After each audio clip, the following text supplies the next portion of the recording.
This is the untold story of the most daring bombing raid since the Dam Busters. Almost a one-way ticket. I didn't really see how we could survive it. The RAF's opening attack of the Falklands War, designed to strike terror into the hearts of the Argentinians. It was a secret, but very British mission. Monty Python couldn't have done it any better. The crew has never seen action before. Gulp. Yes, it's us now. Is that difficult? I must admit, I didn't like the idea of doing it. And all they have is an aging British bomber. It had a computer. This was driven by wheels, pulleys, bits of bicycle chain. To prepare, they learned techniques not used since World War II. And a lot of the work was done on a £5 pocket calculator bought in Swaffham Market. But it all seemed to be going so well. What can possibly go wrong? And then it did.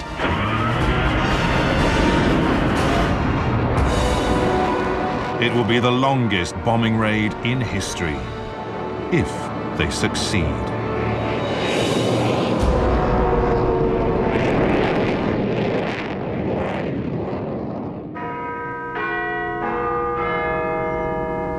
BBC News at 6 o'clock. The Falkland Islands, the British colony in the South Atlantic, has fallen. That's what Argentina said. It claims it's... With the news that Argentina had seized the Falkland Islands, Britain's military bases were put on high alert. At precisely 10:15 this morning, HMS Invincible, flagship of this extraordinary fleet, slipped her moorings... At RAF Waddington, they watched Britain's mighty task force set sail to recapture the islands. The operation and Britain's commitment to this task force had begun. But they didn't think they'd be seeing any action. Our initial thought was, oh, dearie me, but can't see us being involved. Like most people, I heard about the invasion of the Falklands on the television or probably through radio news. I had not the faintest thought that we would be involved. Waddington had once been the home of Britain's nuclear V-force. But the nuclear deterrent had been handed over to the Navy, and now the V-force was facing extinction, not war. Its once shining fleet of nuclear Vulcan bombers was just 3 months away from being broken up by bulldozers. I think there was a feeling in the 80s it was the end of an era. The Vulcans were closing down, they'd never been greatly improved, and they weren't going to be improved now. But all that was about to change. Prime Minister!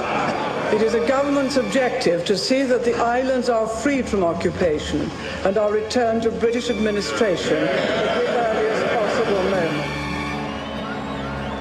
As Prime Minister Margaret Thatcher stirred the nation into a patriotic frenzy, behind the scenes, head of the RAF, Sir Michael Beetham, went to see her with a cunning plan.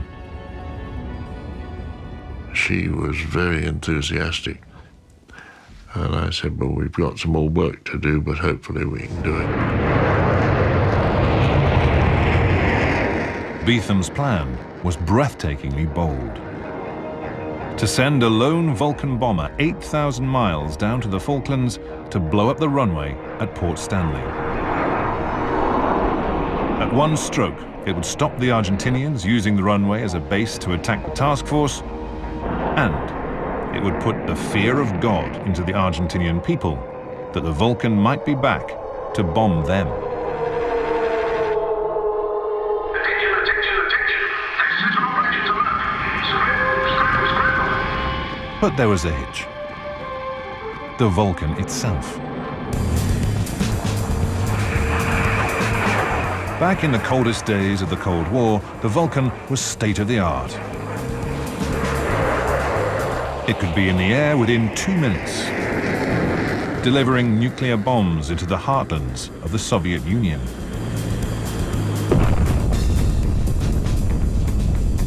But, devised in the late 1940s by the designer of the Lancaster, the sinister tin triangle was now showing its age. Well, it was a very nice aircraft. High-tech, I'm not quite so sure. High-tech maybe when it came into service. I mean, I can certainly remember showing ex-Bomber Command people over the Vulcan in the 80s, and they'd say, oh, look at that, Fred, we had that over Berlin in 1944. The technology in the Vulcan was very old. They said they had a bombing computer.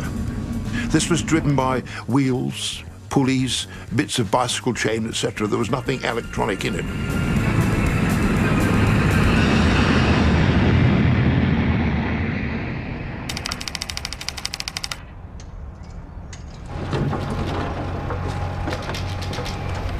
On Good Friday, RAF Waddington was told to prepare for war. At squadron level, people were starting to think, yes, there just might be the final hurrah coming up here. Suddenly, we were making this change from a peacekeeping role, albeit a rather strange one involving nuclear weapons, but a peacekeeping role, to one that would be a warfighting role. It was vital they destroyed the runway before the task force reached the Falklands. That left them just 3 weeks to get ready. But the challenges that lay ahead to get the old Vulcans fit for action looked insurmountable. There seemed to be so much that the Vulcan lacked and the crews lacked when we were told that we were going to be flying for thousands and thousands of miles over the sea. The Vulcan was never really designed with that sort of mission in mind. The biggest hurdle was the sheer distance to the Falklands and back, 16,000 miles. They could use the British island of Ascension as a midway base, but that still left a round trip of 8,000 miles to the Falklands, double the Vulcan's maximum range. The only solution was to refuel the aircraft in the air. But no one had attempted this in a Vulcan for 20 years, and its refueling system no longer worked. Engineers raced to unblock the pipes and refit probes. They tore through rusty junkyards and scrapped aircraft, looking anywhere to find vital parts. Unless we could find them, the sortie was going to be a non-starter. We couldn't get there. One crucial item was found in the crew room, being used as an ashtray. While the engineers patched the aircraft together, the crews assembled to discuss mid-air refueling. And somebody wisely said, have you ever done it before then? Uncle Neil, who was a little bit older than the rest of us, said, well, I had a go and it was bloody awful, I'll tell you. It's the most dangerous thing I've ever done. We said, oh yes, Neil, tell us more. But he said it was so dangerous, that's the reason the Vulcan stopped doing it. Which, yeah, it was a great start, really. Carrying out this dangerous maneuver meant flying within feet of the refueling tanker. To take fuel, the pilot then had to try to stick the Vulcan's probe into a metal basket trailing behind. There's all sorts of expressions to talk about air-to-air refueling. Two insects mating in flight is one of them. It is, of course, arranging mid-air collisions between aircraft. 3 of the top Vulcan crews were selected for training, but only 1 would fly the mission. The RAF did not have enough resources to refuel more than 1 Vulcan all the way to the Falklands. The chosen pilots were Squadron Leader Alistair Monty Montgomery, a charismatic and tough Scotsman. There was a rumour mill, mainly started by fighter pilots, that only fighter pilots could do this stuff of refueling in the air. So we thought, hey, this is our chance, and we were desperate to have a go at it, believe me. Squadron Leader John Reeve, also eager to have a crack at the runway. And I personally had absolutely no moral qualms whatsoever about doing this. And in terms of, introspection, are we going to get away with this? Well, compared to having a go at Leningrad, Port Stanley every time for me, please, if you don't mind. And lastly, the most junior of the bunch, Flight Lieutenant Martin Withers. I really genuinely thought that I was going to get through my whole time in the RAF without getting involved in any form of conflict, without actually dropping a bomb on anybody in anger. And I must admit, I didn't like the idea of doing it. But do it they must. And learning to refuel was just the first of many techniques they were going to have to master before they set off for war. Second, please. Stand now, closing up. Roger. Closing up behind a big tanker is really quite straightforward, but to actually get the probe into the basket was another matter. I spent the next 15 minutes missing to the left, missing to the right, missing below. 2, 1, in. No. He's out. The crews soon find ways of describing the experience. Stabbing a wet donut, shoving very warm spaghetti up a cat's backside. 2, 1.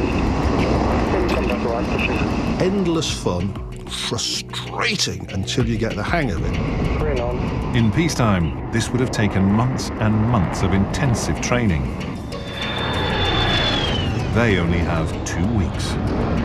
And if they fail, the task force would be at the mercy of Argentinian jets.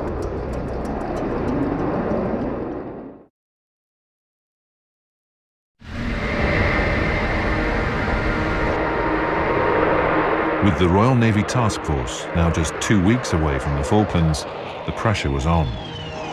In charge of the Vulcan operation to bomb the runway at Port Stanley was Wing Commander Simon Baldwin. He lived on a diet of bacon sandwiches and pipe tobacco. I can't overemphasize how quickly things were happening. I had no time to think. We were just reacting. We were doing things and trying to make things work.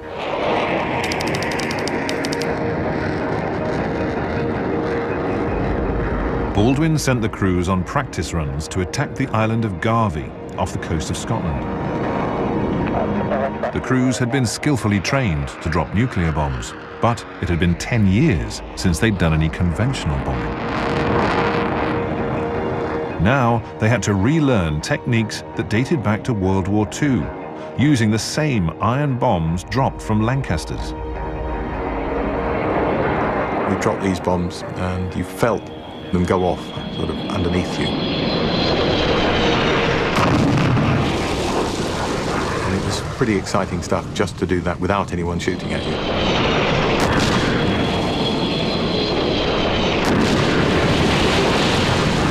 The crews loved it, but the Royal Society for the Protection of Birds were understandably not happy. And the RSPB were absolutely devastated that we were wiping out seagulls at Garvey Island and requested that we stop doing it immediately. We were trying to go to war, but they didn't seem to appreciate that. We felt very sorry for the seagulls. You lies.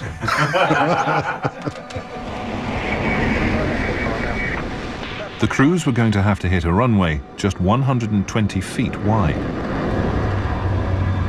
This demanded a degree of accuracy not normally required with nuclear bombs. With the Vulcan, the accuracy that we had, we'd be quite lucky to hit the runway at all. And while the crew might miss the target, it looked increasingly likely that the Argentinians would hit the Vulcan. When Baldwin received the latest intelligence on the air defences at Port Stanley, it made sober reading. The dossier revealed that the Argentinians had state-of-the-art weaponry, including the Tiger Cat, built by the British. We were going in against the Argentinians with really modern radar-laid guns, big shells, explosive shells that they could fire at goodness only knows how many per second, which could easily shoot a Vulcan out of the sky. And going in at low level at night, I didn't really see how we could survive it. Crews were told to make their wills. You can't get around the fact it's a war, and you write out your will and you take the dog for a walk around Harmston Village and you think, I wonder if I'll ever see that place again. Right, should you be captured at all, and they will give you the opportunity to write a letter. And in case they did survive and were captured, they were taught how to write secret coded messages and what to do if they were paraded in front of enemy TV cameras. I found it quite amusing when they said, "But if you're telling the truth, scratch the right-hand side of your nose. If you're telling a lie under duress, scratch the left-hand side of your nose." We have to recover those islands, for the people on them are British, of British stock, and they still owe allegiance to the Crown. As the task force continues southwards, the government has given more details of the merchant ships. With the task force a week away from the Falklands, Mrs. Thatcher still hoped that regular TV updates showing that the British meant business would be enough to send the Argentinians packing. Troops have been going through their weapons drill in readiness for a possible landing on the Falklands.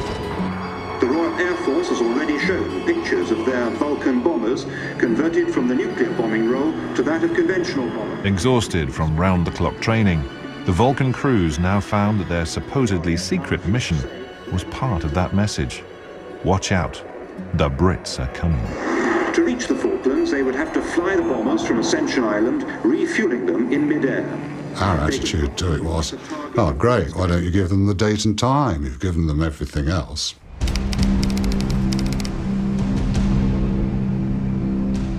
On Monday the 26th, Sir Michael Beetham, head of the RAF, arrived to rally the troops and told them the mission was on.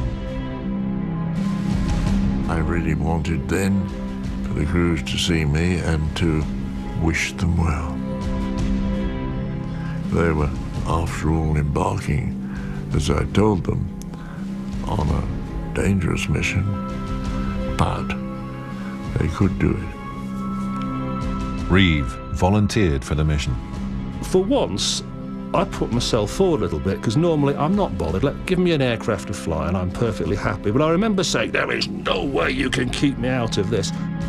Reeve landed the top job. Withers was told he would also be flying, but only as backup. Monty was sent to oversee the operation from Ascension.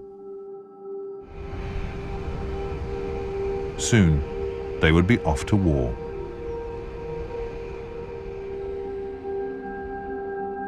Saying goodbye was not easy. It's a thing I'd never done before. I'd never said goodbye and gone off to war. I know it sounds very dramatic, but it was possible that we might not return. It was probably ideal. I saw her for about half a minute. Just time to say bye-bye. And the strangest thought crossed my mind. You know, my father was in the war, in the Navy during the war, and he didn't see my mother for years on end. And I thought, you know, in just a little way, this is what tens of thousands of people have done before. And now it's my turn. The night before we fly down, obviously you chat to the wife. Pat was tremendously supportive, and I had no qualms at all about going. I knew if anything happened to me, she'd look after the kids fine. There was no problem at all there.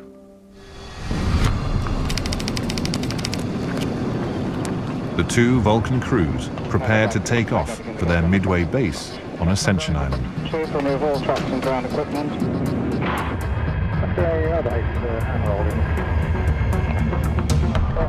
It was a miracle. In just 3 weeks, Waddington had gone from a peacetime base onto a full war footing, transforming near obsolete bombers into new fighting machines.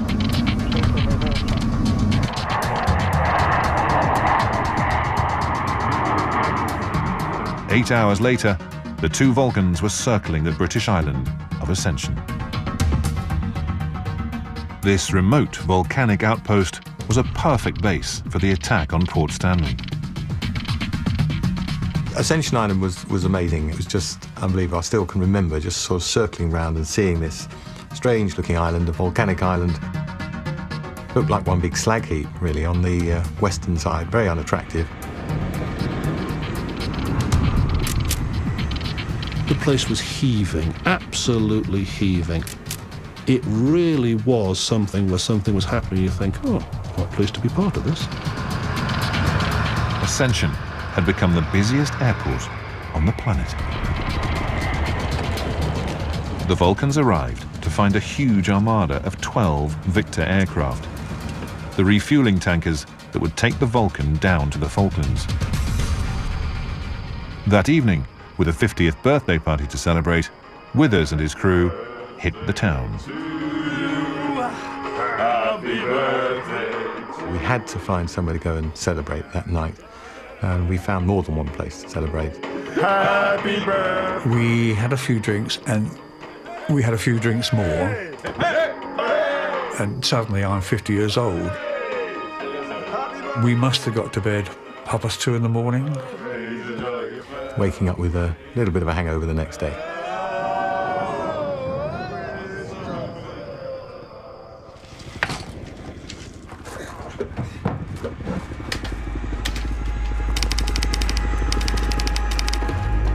Later that morning, the RAF sent a signal.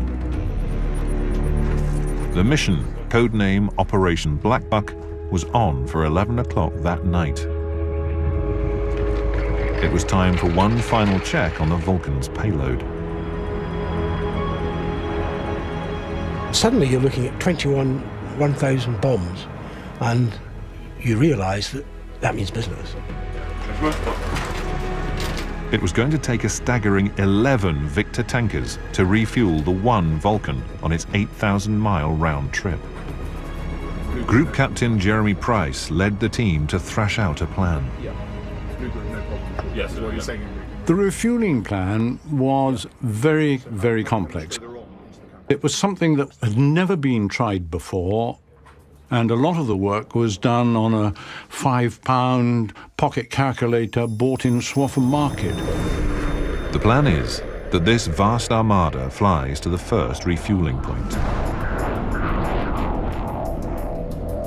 Half the Victors refuel the other half, one Victor refuels the Vulcan, and then those aircraft return to base.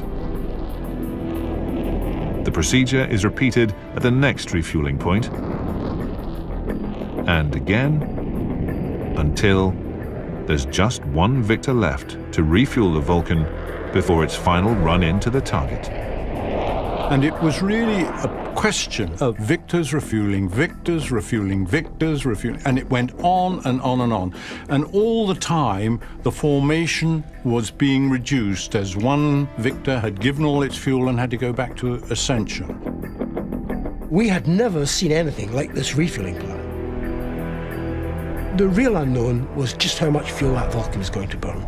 We used the best information we had, but we had a horrible nagging feeling that it might not be good enough.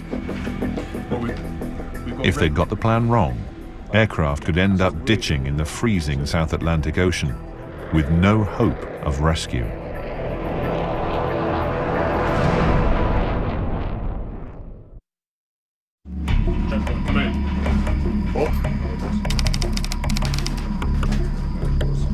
The aircrews assembled for the final briefing on Ascension Island.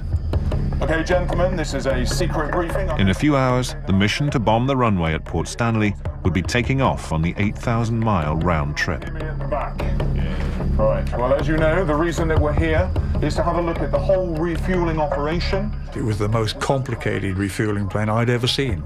To be honest, I picked up probably 60% of what was going on. 2 hours, it's difficult to be I couldn't take it all in. It would have taken me ages, but I was able to turn to Dick Russell and say to him, do you understand that? And I had to draw a breath and say, well, yes, I do, with my fingers crossed behind my back. And these are the final points to remember. And from that, cup of tea, disperse, out to the aircraft, ready to go. For lead John Reeve and his crew, it would be a hard 16 hours ahead. For reserve Martin Withers' crew, it was supposed to be 4 hours and back for a beer. But that's if Withers could get into the air. He already had a problem. The microphone in his helmet, his bone dome, had stopped working. My first time going to war, and My bone dome doesn't work, and I like my bone dome. I had that sense of security in it. In the back, Gordon Graham, the navigator, was also having to make do. The RAF didn't have any maps of the South Atlantic.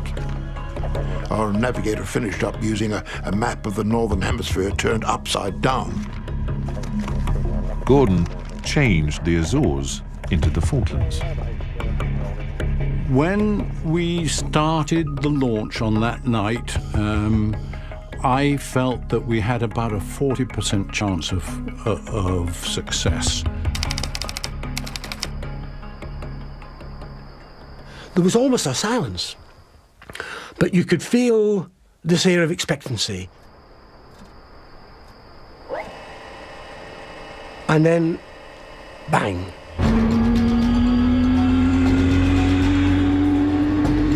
A Victor started up, and another, and another.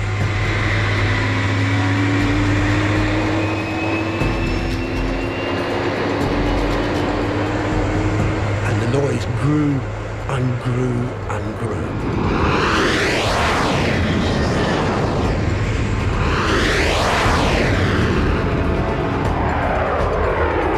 And then there was a sudden change in the noise, and it was the first Vulcan starting. The Vulcan just looked fabulous, menacing, full of authority as it taxied onto the runway.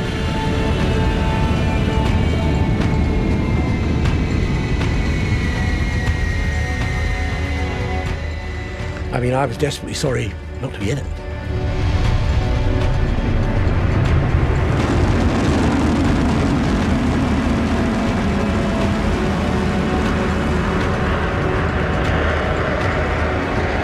But I had a lump in my throat as it went off down the runway, followed by the second one. 2306, second Vulcan. 2308, blue section, 5 aircraft. And then they were gone, and there was silence.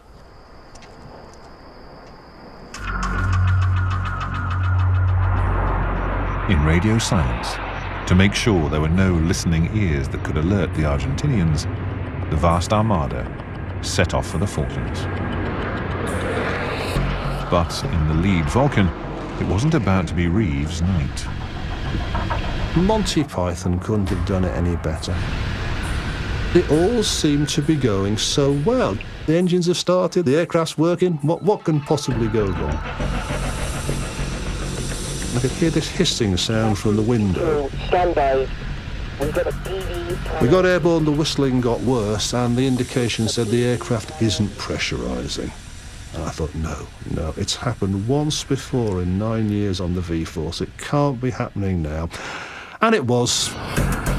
With no cabin pressure, Reeve and his crew will slowly freeze and run out of oxygen. There's no official drill for what to do, but you try all the things you can think of. We had sandwiches in polythene wrapping and put the polythene off and tried to jam that in. I think I tried to jam a flying jacket, anything in there to try and stop it. That's not working. Of course we had to turn back then. Obviously not a happy bunny. Just 4 minutes after takeoff, and it's all starting to unravel. First Commander, primary Vulcan unserviceable. Reeve breaks radio silence to say he's returning to base. On the backup Vulcan, Withers also hears the transmission. First Commander, primary Vulcan unserviceable. We were now the primary Vulcan. We were on, and there was a deathly silence. Nobody actually said anything. Gulp. Yes, it's us now. So I came up with a real sort of boy's own statement like, looks like we've got a job of work to do, fellas. The success of the whole mission now rests on Withers and his crew.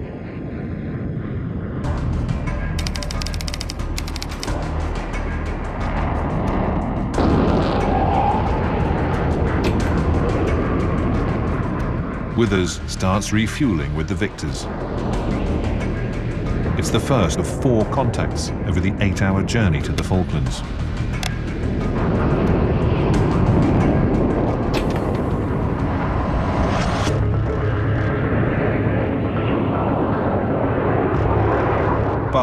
when the empty Victors start returning to Ascension, they make a terrible discovery.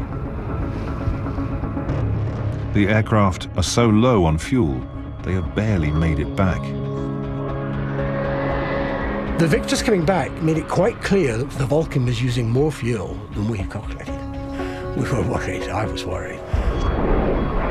With not enough fuel, the whole mission is in jeopardy. But in radio silence, Withers in the Vulcan is blissfully unaware of the impending disaster.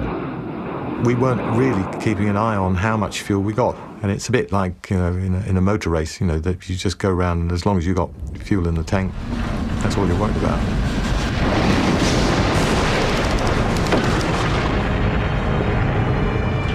Then, with 2 refuelings left, the sortie hits a major electrical storm. It's always the same. When the ships are down, you run into turbulence. And did we run into turbulence? And it's now that the last 2 remaining Victors must refuel. Flying in the rear Victor, Bob Tuxford knows if he can't get fuel, the mission is over.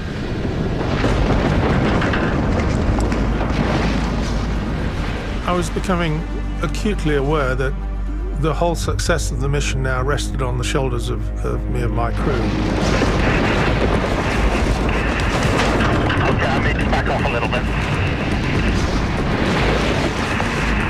Christ, this is difficult. It's all over the bloody place.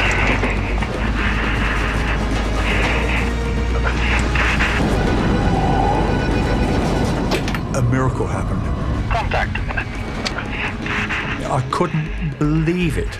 Not only did he get in, he stayed in. Yeah, fuel flows again. That's it. Thank you, Bill. Bob Tuxford, I take my hat off. Good job, Bob. But as Tuxford's Victor completes refueling and flies out of the storm, the crew make an alarming calculation. There isn't enough fuel.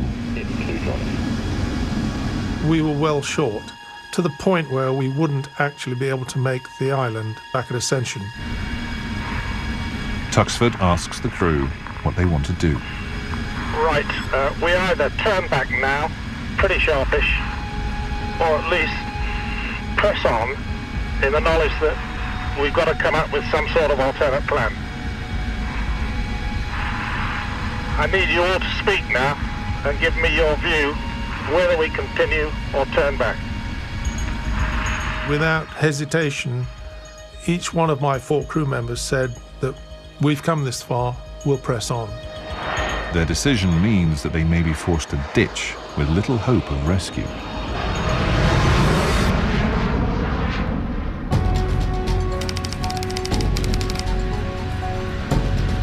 Six and a half hours since leaving Ascension, it's time for the final refuel. But Tuxford, in the Victor, can't risk breaking radio silence to tell the Vulcan there's barely enough fuel to complete the mission. Everything seemed to be going well, taking fuel quite normally, and then, much to my surprise and Dick's surprise sitting beside me, they put the light on. Okay, Eddie, give him the lights. The red light flashed, and so we had to brake. If the red light flashes, you brake. Come what may, you brake. Bloody hell, how much have they given us? But I said, this must be a mistake. £5,000, Captain. Because, we still need about another 7,000 pounds of fuel. We'll have to abort the mission. The Vulcan had expected a full tank. But they've had all the fuel the Victor tanker can spare. So we broke off. I was absolutely amazed and actually very annoyed because I couldn't believe they could do that to us. As the Victor turns to head back to Ascension, a furious Withers briefly breaks radio silence. We received 2 words. We're off. Which sounded like, we're off. What does he mean, we're off? Was he off to attack the target? Or was he off to Ascension? We felt dejected. We felt that all our efforts had been in vain. In the Vulcan, Withers faces the hardest decision of his life, whether to give up the attack or press on and gamble the lives of his crew.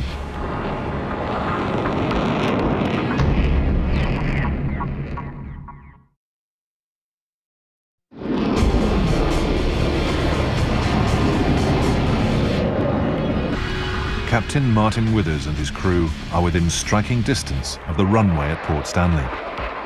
But their Vulcan bomber doesn't have enough fuel to get back to base.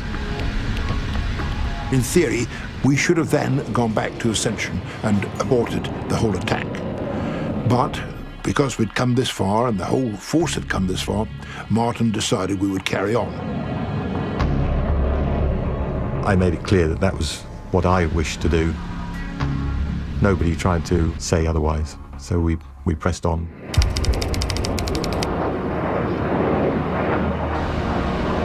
It's time for the attack. Withers takes the Vulcan down to 300 feet to get under the Argentinian radar.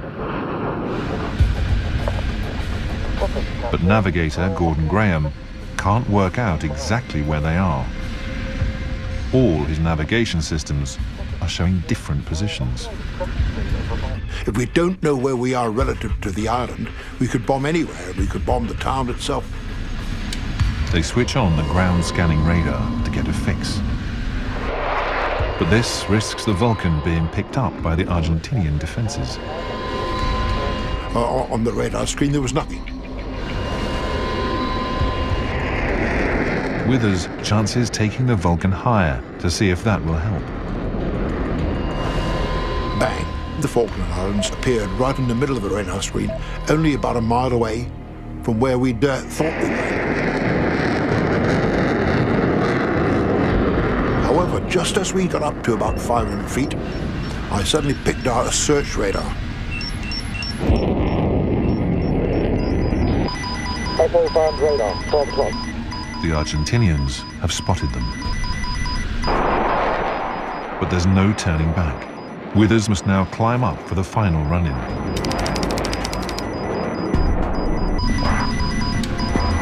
We pulled up using full power, fairly steep climb, to get to 10,000 feet.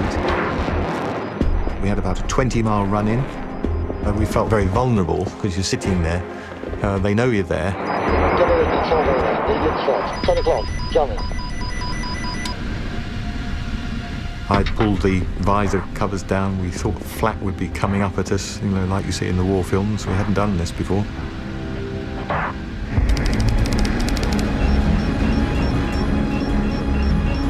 Getting fairly close, we suddenly got a lock-on from one of their fire control radars. So I thought, what can I do? So I switched on the -10 jamming pod so that they'd be fooled into thinking we were in a different position.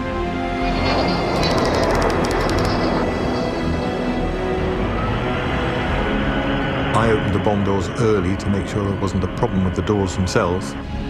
Top signals alive, Captain. Nav radar Bob Wright checks the antique bombing computer. Its pulleys and bicycle chains must calculate to the split second when to release the bombs. 5. As we got to about 2 miles away, and the airfield was still lit up, that's when the bombs started to drop off. 3, 2, 1.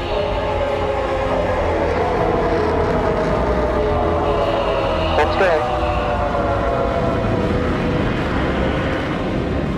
And they dropped off at half-second intervals, 21 bombs. From 10,000 feet, it'll take 20 seconds for the bombs to hit the ground. Once the last bomb went, Martin pulled the stick climbing turn to the left to get away from any Argentinian air defense threats. The sky opened up a short while after that with every gun blazing.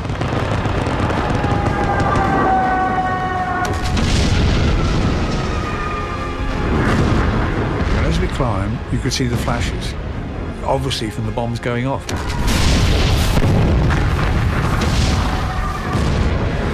Now, I felt a bit sorry for the people on the ground. I mean, not every day in your life you drop live bombs on on somebody. We had no idea at that point whether the bombs had actually hit the runway. It was real sort of, all over. You know, I'm safe now, even though, yeah, we still did have quite a major problem to cope with. They still have to find their refueling tanker in thousands of square miles of Atlantic, and they have only a few hours of fuel left. But just as they thought they were out of range of Argentinian missiles, the whole of my radar warning receiver front sector lit up with threats.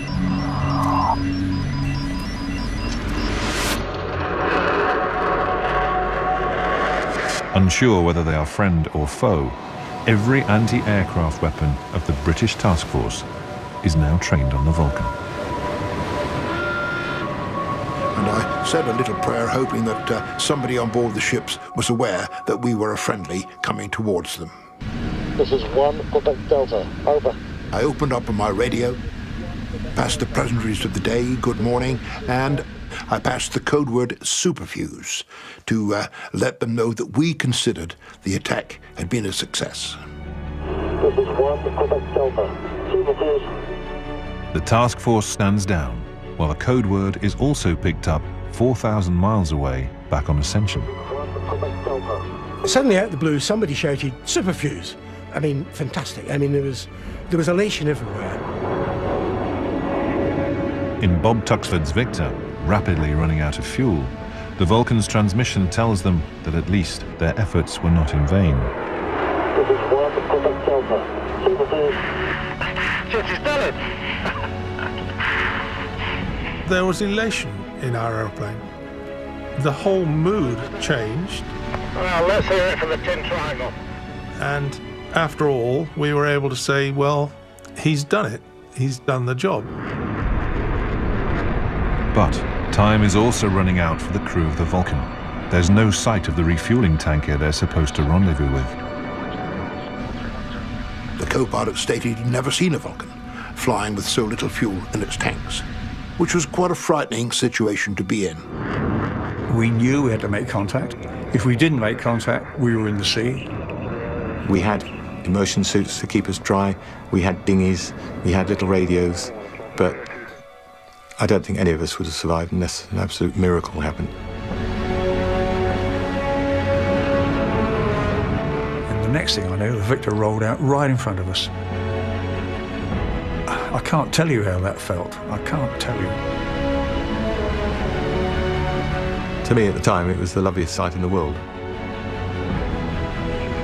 Just in time, Tuxford's Victor was also met by a refueling tanker. There were quite a few whoops and hollers in the aeroplane as people celebrated.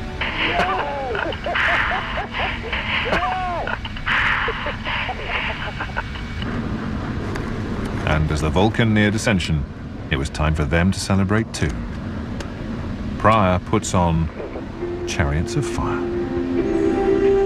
I put that on the AO's tape recorder and we played it at full blast.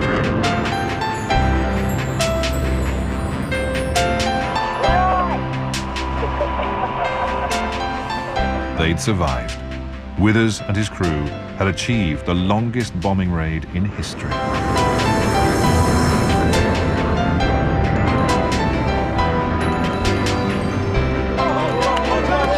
Thanks to 13 Victor tankers and 65 Victor crew.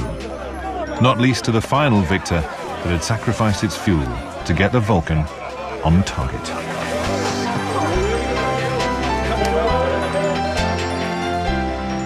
There to meet Martin Withers with a can of beer was the pilot, Bob Tuxford.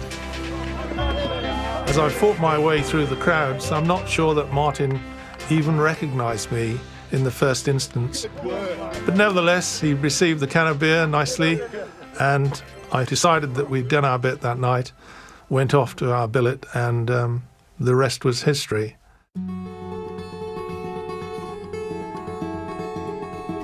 We didn't hear whether we'd hit the runway until at least 24 hours later. We dropped 21 bombs, and the first one to explode was on the runway. The bomb put an end to Argentinian ambitions to use the runway for fast jet attacks on the task force.